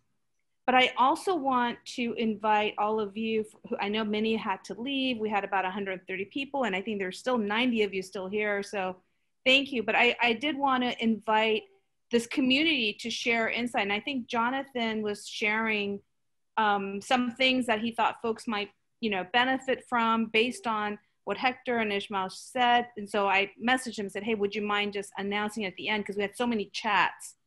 And I think it's just kind of opportunities and programs for people. So Jonathan, if you could just make that announcement, that would be great. Yeah, definitely. Thank you for giving me the opportunity to share. Thank you, gentlemen, for sharing your stories. It resonates tough for me. Education was an opportunity for me to make it out. I was facing life in prison when I was 16. Honestly, I started reading books and trying to do, high school diplomas and everything, just, as like an escape, as a mental escape. But believe it or not, after, coming home and doing whatever time, I held on to that education thing. So regardless of the fact, whatever somebody's doing it for, whether it's a personal passion or just to get out of the hood, because trust me, a lot of people use that reason too. Education is there for that. But a lot of people don't think that they can because they never seen anybody else do it. I'm first generation myself. So trust me, there's a lot of people, Professor, even explain, where he's from, he had no reason to get to where he's at, so it just goes to show you that it is an opportunity. Underground Scholars is part of the UC system. I was a transfer from community college, and trust me, like they want to do everything in their power to get you from this whole prison to school pipeline. So if you know anybody who may have that potential and just, has been considering it, but maybe doesn't want to because they've never seen anybody else do it, introduce them to people. I had to meet a lot of homies who same story as mine, for me to realize that I can make it to a UC someday, or I can. And you know what? Again, sometimes it doesn't even seem real, but it is real for a lot of people. And I want you to know that anybody, any loved ones, you don't even got to be formally incarcerated. System impacted. There's studies that show that people who have loved ones who are doing time, they have the exact same traumas, that, kind of like reflect. And I don't want to say this is for sure. This is just what I've read, and this is why they have system impacted included in Underground Scholars, Project Rebound at the state level, or even Rising Scholars at the community college level where I started. And I didn't know about these until afterwards, but I'm letting people know that, they don't got to do it the hard way. There's a lot of resources out there for y'all. So I sent an email with just as much information as I can give in this short time, but I hope you guys can consider it. Anybody whether yourself or anyone, school is not hard, and they're making it way easier for people like us, because evidently, the education system is meant for a certain specific demographic that doesn't include us. It actually excludes us. So they're figuring out ways to help decrease that prison to school pipeline. Thank you, Jonathan. Thank you, Jonathan. I think, one of the advantages of having these kind of virtual sessions too is for us to build community. And I asked Alvaro if maybe, the speakers would be willing to stay a little bit, and just like we would if we were in a real physical face-to-face space, you would be going up to them and asking questions. So I just kind of want to offer that opportunity that I think was so inspiring, so touching. And I think the whole notion of trauma and healing really resonated for so many here, but also in terms of move to action. And, again, thank you so much. I'm going to leave it up to our awesome moderator and speakers. And if the attendees want to connect, I'm going to leave it up to you to figure out how you want. So I'm going to leave this open, and I'll watch from my screen over here. So thank you all for coming. The next one will be this Friday, actually, with Dr. Anthony Ocampo. He's going to be talking in recognition of Filipino Heritage Month, and the notion of it from his book, Why Filipinos Are Perceived the Latinos of Asia. So it should be a really interesting conversation as well. But thank you all for coming. I really appreciate it, and look forward to seeing you at the future events. Thank you so much. You could just unmute yourself too. I had a question for, I don't remember his name. You were like explaining about like the whole story. I don't see a lot of names. I don't see the names here. Oh, Hector, sorry, Hector. I wanted to ask you, like, you talked a lot about like trust, and like, how did you learn to trust like your own people?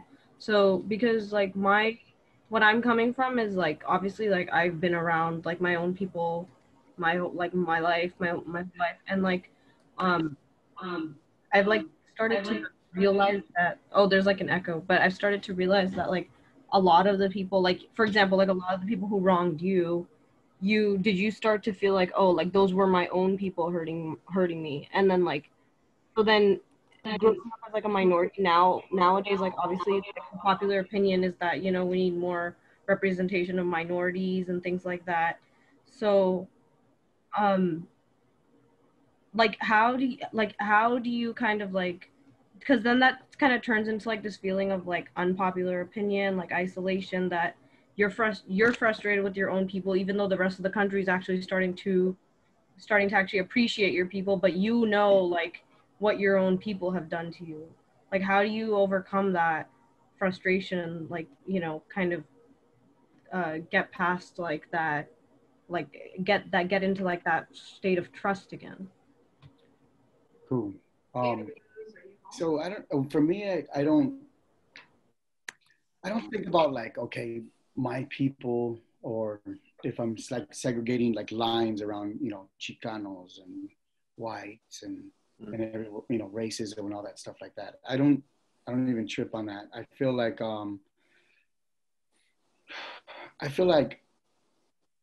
the people that you're around, the people that are in your circle of trust are the, you know, the vibration that you put out are the vibration that's coming back to you.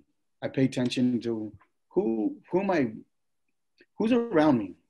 You know, I look at like, I don't know, I'm weird, but I think like, okay, you know, who is my girl at the time? You know, so my girl's most intimate person that's near me. Who is she? Is she still out there partying and stuff? Is she doing this? Is she doing that? And I feel like that's the reflection of me. And then you look at your crowd on who you're kicking it with.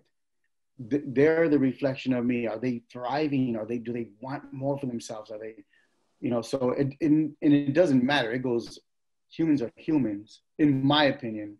And again, you put me with family, you know, and you know, there's family members where I can only take, you know, so much, and because they're family, I'd be in their circle, but I got to leave, you know. So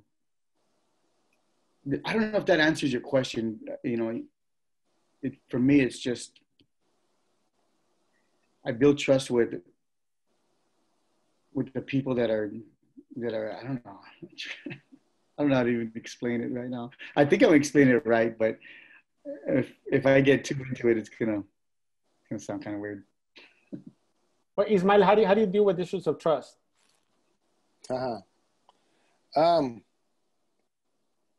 think I surround myself with good people and keep my distance from people that I don't trust.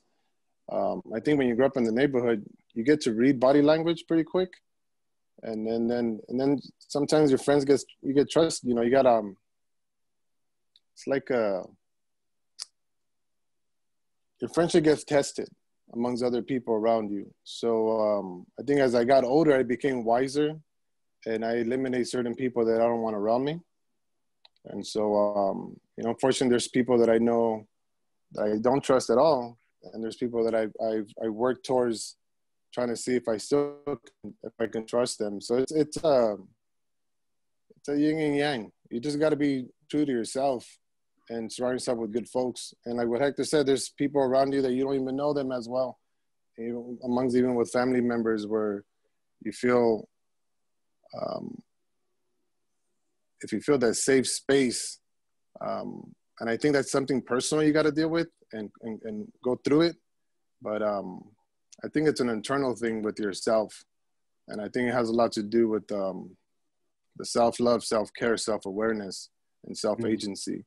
And reflect that towards other people around you. And when they see that light in you, they kind of, wow, you can see it, you know what I mean? And so I'm an introvert and an extrovert, so I'm able to do both. So which is a plus for me personally.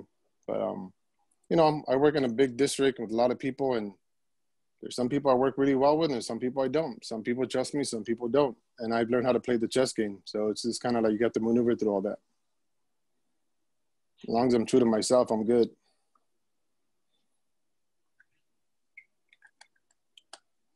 Anybody else? Any open questions? Oh yeah, so I'm sorry, go on, you go first. I don't mind. I'm sorry. Okay, Corina. Hi, well, first of all, I wanted to thank you guys for such an amazing conversation. I mean, just listening to your guys' stories, I grew up around your area. I'm from the Pasadena area, so I know a little bit about what's happening. And I'm sorry, a lot of my work actually revolves from a philosophical standpoint, you know, of the different ways that systems of power and structures construct, you know, masculinity and also construct Latino male oppression. So a lot of what I do is looking at structures such as like immigration or even police, you know, systematically targeting Latino men. I kind of wanted your opinion on that. And I also had another question kind of tangential with that. Considering everything that we know that is happening with LASD, specifically in East LA with gangs in the actual department, targeting Latino men and also having Latino men be complicit with that. Like, how can you resist that? How can you reform that? Like, what can we do? So let's start with Ismael and then Hector. You know, that's a big question. There's a lot of good questions coming up. I think there's specifically speaking as a male, we need to create a space for young men to find themselves and find their purpose. Unfortunately, and even at the law enforcement and any occupation that men hold, a lot of men carry a lot of pain in themselves. I know when Hector mentioned a lot of youngsters, you know, even my students, they go through the rite of passage through the juvenile system, and that needs to stop. I think we need to create a space to go to rite of passage, an indigenous space for young men and women to go through the rite of passage to change this broken path that men have trust issues and women have trust issues regarding men as well. So it's a very unhealthy relationship that has to be rebuilt to a healthy relationship. And so I to this day have trust issues with men because I've seen a lot of negative men.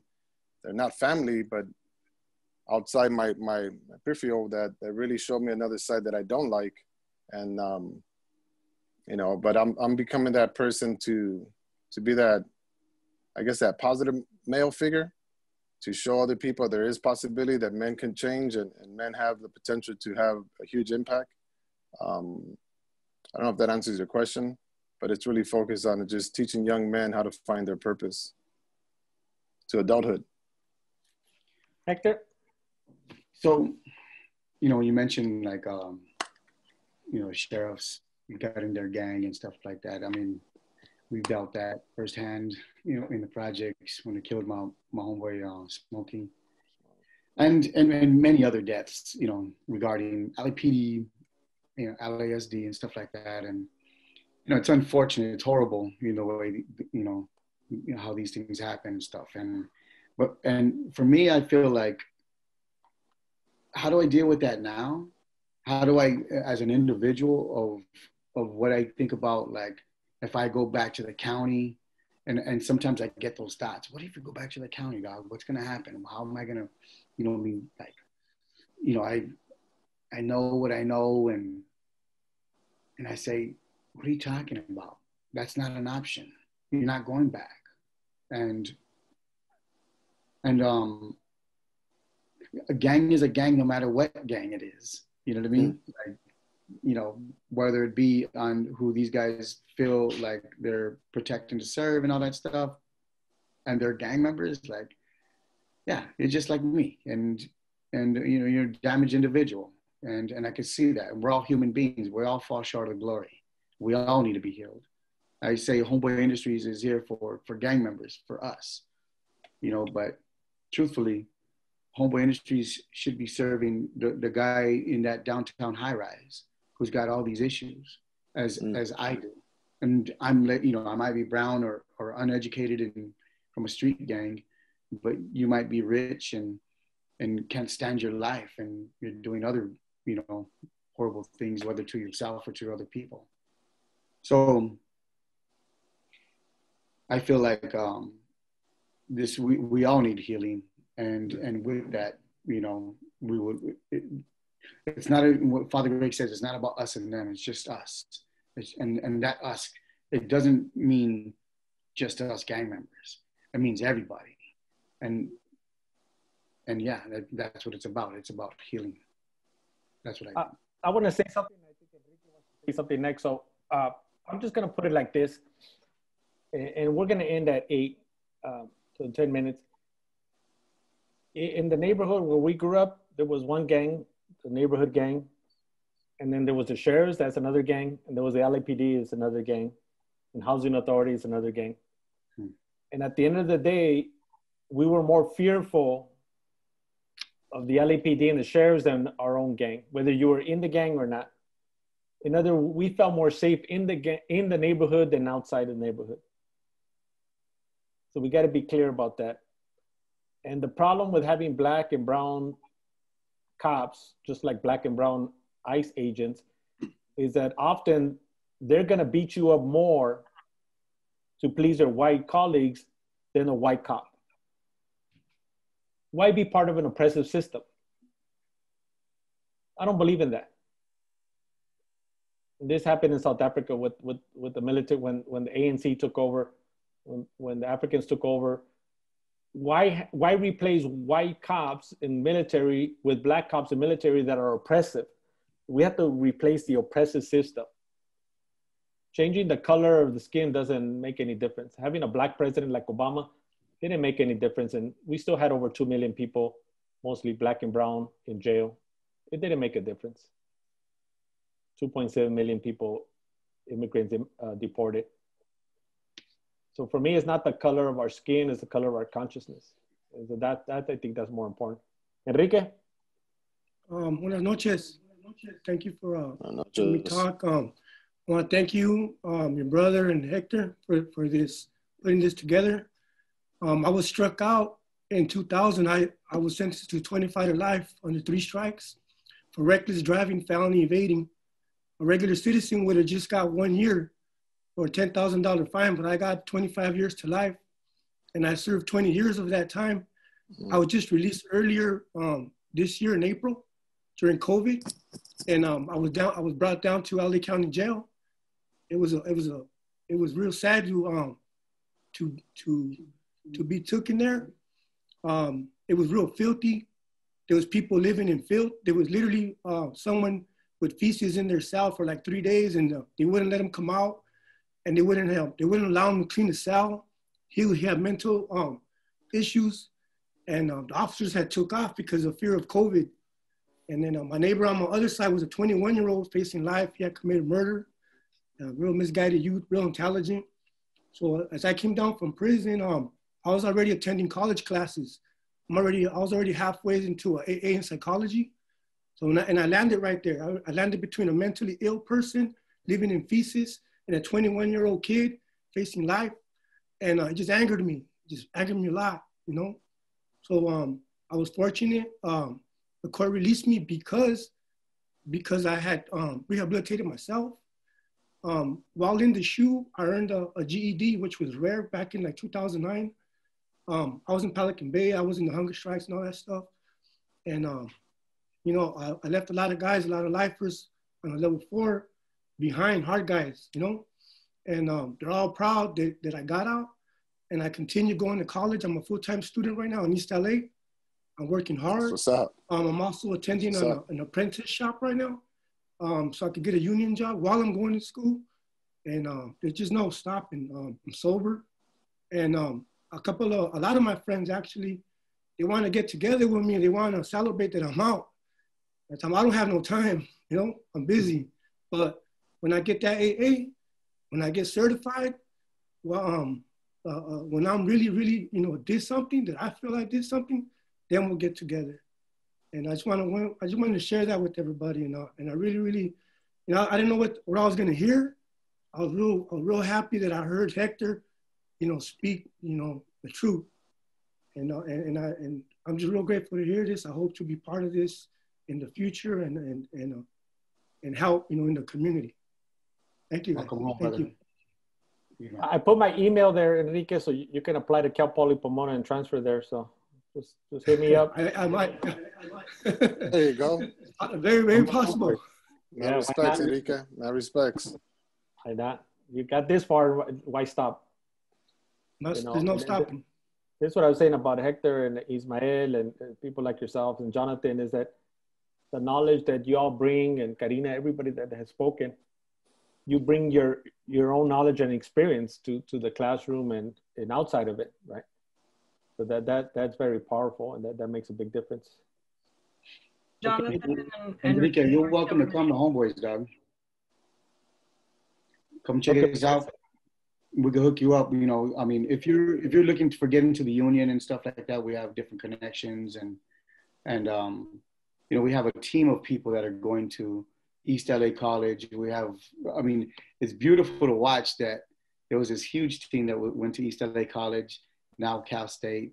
We have people in USC, UCLA. It's just like fun to watch, you know. And then what's the other brother's name? Jonathan, you mentioned underground scholars. And, you know, just this great network that you guys are, you know, paving the way for brothers and sisters to just what we thought would never, what we would never even think of, you know what I mean? You guys are out there paving the way and embracing brothers and sisters, you know, to, for a higher education. Just getting educated is feedback, you know, and then, you know, of course that's going to come with, you know, all these different opportunities, the different vibes, and you know, I love watching this happen, man. Yeah. So keep it up, you guys. That's feedback. Definitely. So just look up Hector at Homeboy Industries. Just come down. He already said it. It's on recording, so he came back. I'll come back just to say hello. Yeah. Break some bread, man. Break some bread there. Yeah. Okay, we'll have the last comment or question, and then we're gonna wrap it up. Oh yeah, so I just had a quick question, but by the way, I want to thank all of you for like your wonderful insight, especially with what you just said about the oppressive system. Anyways, what do you think are the role of like other groups in helping out these efforts and whatnot? Because I'm not Hispanic, I'm not Black, but yeah, like I mean more so, I'm like a first-gen Pakistani American, so we're kind of seen like as the outsiders or like the newcomers to this society, but more so thinking like, oh, like how do we build better relations with other groups? Because I know like obviously Hispanics and Blacks have been here for like a very long time, been here as like yeah, they've been here ever since this, like nearly the start, I would say. But yeah, it's always like wondering, like always gets me wondering like, yeah, how can like outsiders as well, that they don't understand like the whole gang or street dynamic? Because I do know people that went to prison, like the feds and whatnot, but obviously like I'm a stranger to all that stuff. So, and obviously what you guys were talking about, like trust earlier, like, I mean, like are young people and like gangs and whatnot, like this whole situation, are they like more so reluctant to get help from someone that is like a stranger to this lifestyle? So what are you guys' thoughts on that? Sorry if that's like a bit long of a question, but kind of waiting for that to ask this. I think Hector can answer that because I work with kids. I work in high school, so it's a little bit different. But I think Hector can answer that one. Thanks, Mom. So for me, it's just like, yeah, I don't care where you're from. If you want to jump in. Relationship is relationship, and it don't matter where you come from. And and you will be amazed when you do jump in. Just come in with the attitude of, I'm going to learn and not teach. You know, like we're gonna be open. We're gonna have relationship and watch relationship. You know, those relationships just start to grow, and you eventually don't see color anymore. And I know that might sound a little corny and stuff, but I watch it happen at Homeboys all the time. And you know, and I know how strong we were in, you know, my brown skin, his black skin, his white skin, you know. So when we create relationship, it's not even all that stuff melts away.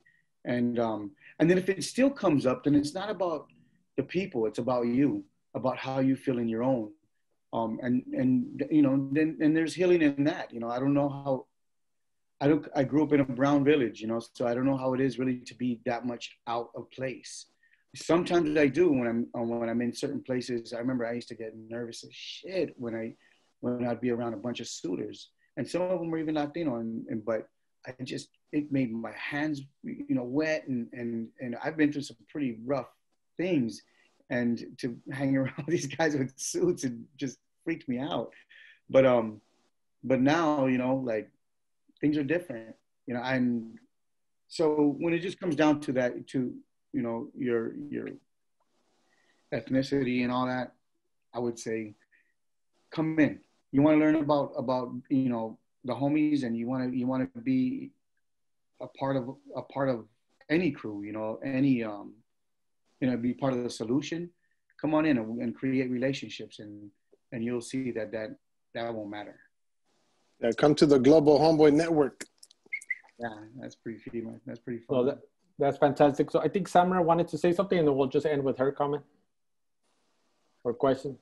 Sorry, what? Oh no, I was just saying that Enrique and Jonathan are killing it.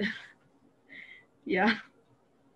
I'm really awesome. I'm really like happy to hear, like, that was just really, really like refreshing. Obviously, I think it's like amazing that Hector and Ismael like shared their stories, and like obviously those were so heavy, but like just seeing that other side of the spectrum within the meeting, like seeing like Enrique and Jonathan like kind of still there, and like on the other end of it, like really fresh out of it, is like really nice and refreshing to hear about. So thank you. Yes. Yeah, of course. Just work hard. Just gonna work hard. Yeah. No, I work with like Hispanic kids, and like I'm always joking that like Hispanic people are like just like Pakistani people, because you're so hospitable and amazing. So like I really like Hispanic people. So I think what we have in common is when you go to our homes, we feed you. That's the first thing we do. So yeah, you're not allowed to eating. Yeah. So I just want to end with that on a happy note, and like I said, it's kind of this idea of kinship and bringing people together. So thank you everybody for joining us, and I really appreciate it. And thank you, everybody applaud for Hector and Ismael and Enrique, and then we see Jonathan. And Alvaro. Yeah, the good looking guy, you gotta, let's face the looks. All right, y'all. So thank you guys. Later. Thank you so much. You guys have a blessed evening. Gracias. Bye.